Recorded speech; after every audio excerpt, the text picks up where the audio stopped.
And welcome back. Our next guest is a Nepali artist, and she joins us to speak about her recent works and creative process as an artist. So please welcome to the show, Sneha Shrestha, aka Imagine. Imagine this. Hi, thanks for Welcome. having me. You're always welcome. Nice to see you. Sneha, Nice to see you too. yeah. Hey, Sneha, tell us a little bit about yourself and how you got started and what you're doing. Sure. My name is Sneha. I also go by Imagine. I'm an artist from Nepal, Wow. and I paint using my native letters to create paintings, murals, and sculptures. And my work advocates for the preservation of living cultures within contemporary art. Yeah. And what is your creative medium? Painting. Painting. All right. I saw you do Yeah, some so stuff painting, earlier. murals, and sculptures. Yeah. Now, how did you get involved in that? I've always loved painting ever since I can remember Uh huh. painting, drawing, all of that stuff.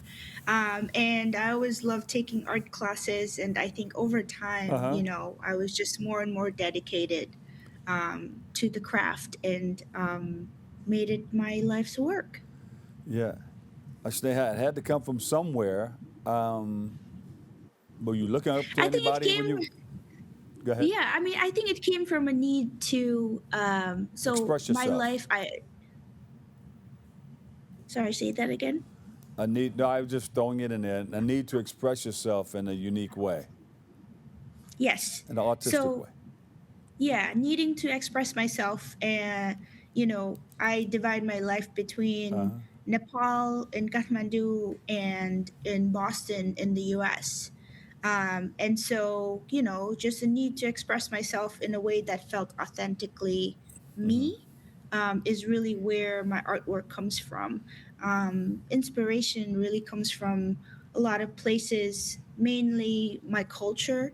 Mm-hmm. I look at a lot of 17th century Nepali manuscripts Wow. Yeah. for the aesthetic sort of inspiration, really looking at, the handwriting of my ancestors.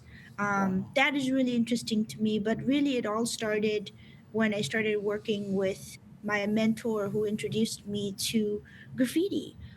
Looking at letters as images, and I was born and raised in Nepal, so I didn't really have exposure to any of that before I got here.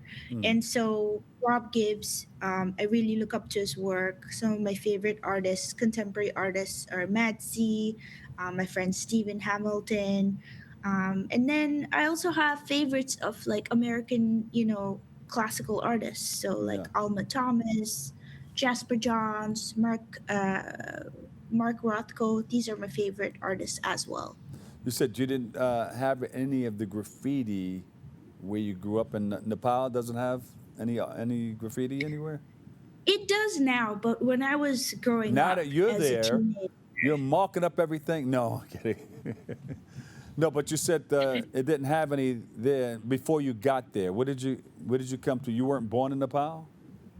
I was born in Nepal, Uh huh. and then I came to the US for education. Oh, And okay. so, yeah, so, in Nepal, I wasn't really exposed to graffiti or this, idea of looking at words as images. That really blew my mind. Yeah. And so I started thinking, I wonder if there was a time where, in Nepal's history, like writing beautifully was an art as well. So that's what took me to researching manuscripts. And I was really taken aback by 17th century manuscripts, Wow. handwritten Yes. so beautifully. And a lot of museum collections in the US, like the Harvard Art Museums, have these manuscripts that I was able to look at in person. And so a lot of my paintings are aesthetically inspired by these writings. Well, beautiful. Let some of them roll in the background while we're speaking here. And what were some of your biggest challenges in your creative process? Sure. I think the challenge for every artist and also the best part is sort of experimenting, Uh huh. not knowing what you're getting into, but being okay with the outcome regardless, because that is part of your practice. Yeah. So, I love the process. I love the challenge of figuring something out, and the best way to kind of show a visual representation of what I'm thinking. And also, at the same time, carrying my people with me. What is the best way to represent my culture? What is the best way to express my cultural pride Yeah. Look in, at that. contemporary art spaces? So, yeah. Has your work changed? Your artistic viewpoint changed since you first started? Definitely. I think, I'm more and more dedicated to advocating for, cultural pride and advocating for the preservation of living cultures, especially as I Yeah. work with more and more museums. I think my work is headed more towards an abstract feel, more focused on colors and forms. So I think it's a continuous sort of evolution, and a Yeah. process. And recently, I also started creating sculptures. Actually, one of my sculptures at the moment is in Jackson Heights in Queens. Yeah. I thought I It's my saw that out first there in public Queens. Yeah, it's my first public art sculpture. Wow. And a similar, yeah, yeah. And so it's really exciting, kind of, learning as I go and creating various ways to visually express this, a big part of Himalayan culture. Sneha, imagine that. Imagine that. How'd you come up with the name Imagine? Oh, good question. So, I always wanted to stay Uh, authentic to myself, and I yeah. wanted to have a name that represented me and where I come from. So, my mother's name translated to English means imagination. Her name is Kalpana, and that Kopana. translated to English means imagination. And Ah. so I always want to keep her close to my heart because my parents are the people who really introduced me to, what it means to have rituals and traditions that bring families together and communities together.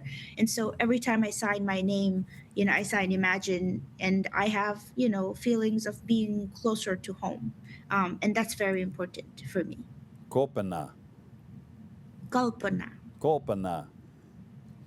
Tell her we said hello from New York out of the Boogie Down Okay, BX. I will. I will. All right. So are you also involved in quiche art? You see like a lot of different artworks. Like if you go up Park Avenue, you see those, what used to be like these strange characters and just pieces that they put together that makes you imagine what was going through that person's mind when they put this together. Anything are you coming up with anything like in New York, in the New York area? Any exhibits, exhibitions, or gallery showings? So the sculpture is on view till September this year. The one in Uh, Jackson Heights? yes, Okay, good, good. it's called About a Living Culture, and it's a dedication to the living cultures of the Himalayan diaspora. And at the moment, I also have another sculpture on view at the Harvard Art Museums. It's one of their newer acquisitions. And I'm very, very proud of that as well. And that's going to be on long term view. Beautiful. Thank you. So they're just going to be calling you up. You get a lot of calls from museums? Sometimes. My work has been collected by the Museum of Fine Arts, Boston, by the Harvard Art Museums. I've shown work at the Institute of Yeah. Contemporary Art in Boston as well. Uh-huh. And so, yeah, I would say that, the work keeps on going, right? It keeps on coming, right? Yeah. Beautiful. So what are you looking to do next? Yes. So I want to be creating more sculptures in the future. It's such an unusual sort of challenge to be able to create something in Mm. three-dimensional.